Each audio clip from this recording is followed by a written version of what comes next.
La bestiole du jour a une très grosse queue, croyez-moi.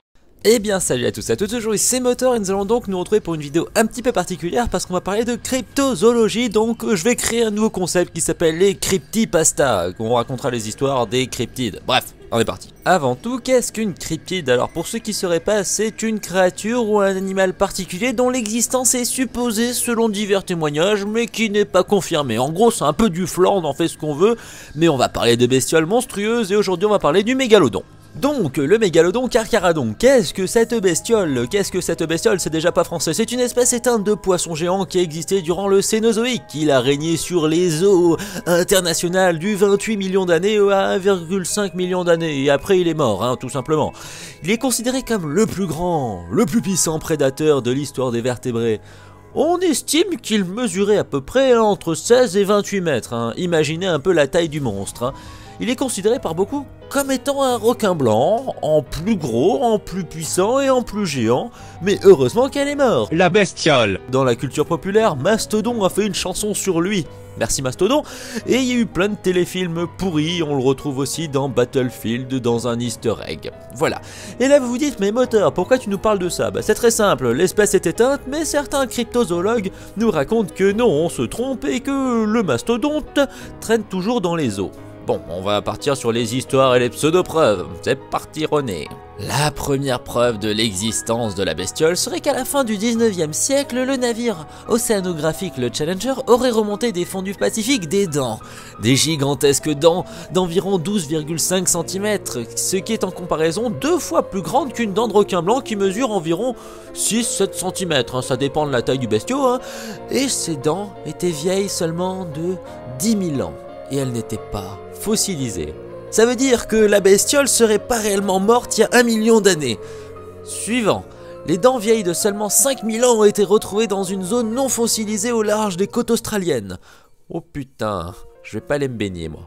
En 1894, le capitaine J.S. Ellington du Queensland raconta à qui voulait l'entendre qu'il était tombé nez à nez avec un requin géant. Il était en effet dans une chaloupe d'environ 10,5 mètres et autour de cette chaloupe aurait tourné un requin blanc, plus grand qu'un requin pèlerin, donc de plus de 10 mètres. C'était peut-être soit un très gros requin blanc, soit un bébé mégalodon, c'est au choix, mais personne ne put vérifier ces dires.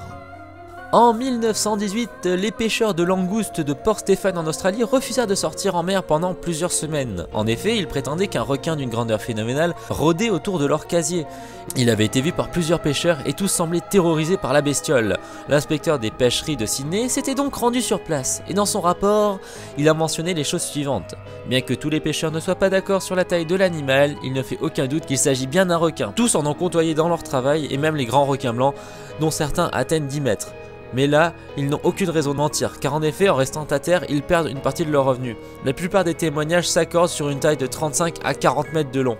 Un pêcheur a même dit, sa tête était plus grosse que le toit de mon hangar.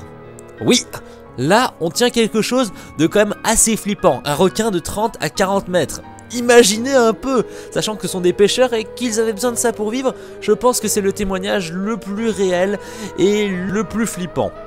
En 1954, en mars plus précisément, le Rachel Cohen, un bateau australien, se baladait dans les côtes indonésiennes. Durant une tempête, ils ont eu un petit accident, il y a eu une grosse collision et le bateau est tombé en rade.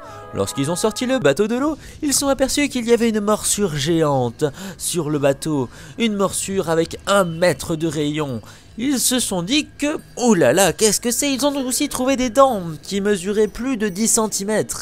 On estime que la bestiole qui aurait attaqué le bateau ferait environ 24 mètres. Ce qui est à peu près 2 fois plus grand que les plus grands requins blancs pêchés, parce que les observations nous disent que les requins blancs, ça peut aller jusqu'à 10 mètres, 11 mètres s'il est bien nourri. Donc là, c'était vraiment un mastodonte. En 1980, un requin géant d'environ 27 mètres aurait été vu au large de la Nouvelle-Galles du Sud, mais aucune preuve formelle n'existe. Bien entendu, ce serait trop facile. Et un requin de 20 mètres a la réputation de fréquenter la Falche Bay près du Cap. Là encore, il n'y a aucune photo, ce sont juste des estimations. En 1995, le commandant Cousteau, et oui le vieux avec son bonnet, fit une expérience au large de Djibouti. Il plongea dans l'eau une cage à requins avec une carcasse de chameau. Lors de la remontée, la cage fut broyée. Le commandant a alors plongé et il a vu des choses qu'il n'a jamais révélées car il trouvait que c'était beaucoup trop important pour l'humanité. Il a eu très peur aussi. En 96, un militaire stationné à Djibouti vient confirmer les faits. J'ai l'impression quand même que cette histoire est une mauvaise creepypasta. Bon bref, suivant.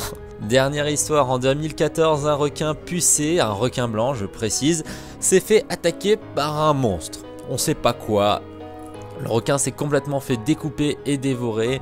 Le mystère reste entier, mais serait-ce un coup du mégalodon?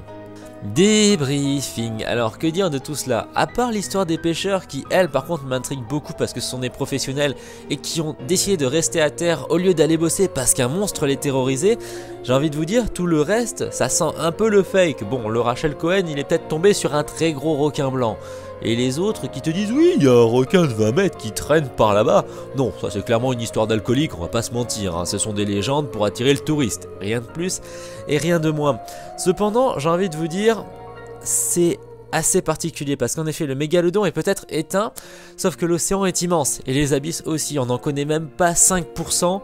Donc si un monstre comme le mégalodon aurait pu survivre et vivrait dans le fond des abysses, oui, c'est possible, personne ne l'a jamais vu, mais il y a quelque chose quand même qui m'intrigue. Les observations ont toujours été faites durant une époque où la photographie n'était pas aussi installée que maintenant, on n'avait pas autant de technologie, et depuis à peu près 10 ans, aucune preuve du mégalodon n'existe alors que la Terre est complètement sous surveillance. Donc bon, j'ai envie de vous dire, j'aimerais que ce soit un fake, que me dire que la bestiole est réellement éteinte. On a déjà des grands requins blancs qui sont très très grands et qui me font flipper. Alors me dire qu'il y a la même chose mais en 10 fois plus grand et en 10 fois plus énorme, bon Dieu, je pense que je vais acheter une piscine et plus jamais foutre les pieds dans la mer. Sur ce, n'oubliez pas de laisser des commentaires. Dites-moi si ce nouveau format de vidéo vous plaît, parce que ça c'est vraiment quelque chose qui me tenait à cœur depuis longtemps et on va peut-être essayer de le développer. Voilà, sur ce, prenez soin de vous, à plus, ça va, et pensez à liker, à vous abonner, à commenter, à partager, bref, salut.